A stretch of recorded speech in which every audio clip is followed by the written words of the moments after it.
Эргэн тойрон хүмүүс байхад хүртэл яагаад ганцаардал мэдэрдэг юм бэ? Эргэн тойрон чинь хүмүүс байхад ч ганцаардаж байгаа бол та азтай байна. Таны дотор өөр агуу хэмжээс байгааг харах боломжтой гэсэн үг. 5 метр хүүгээр мэдэрч байгаа зүйлстэй болоод бусадтай харилцах харилцаанд сэтгэл чинь ханахгүй байна гэсэн үг. Зүрх сэтгэл чинь илүү дээд зүйлийг хүсэж байна. Багасдаггүй хайр, буурч сулардаггүй баяр хөөр, үрдийн амар амгалан,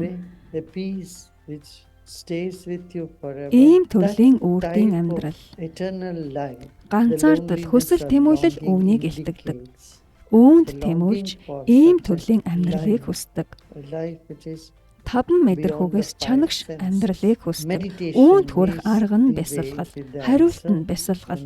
Бясалгал таны доторх асар их энерги, чадвар чадамжийг ил гаргадаг. Сайн байна, та азтай юм.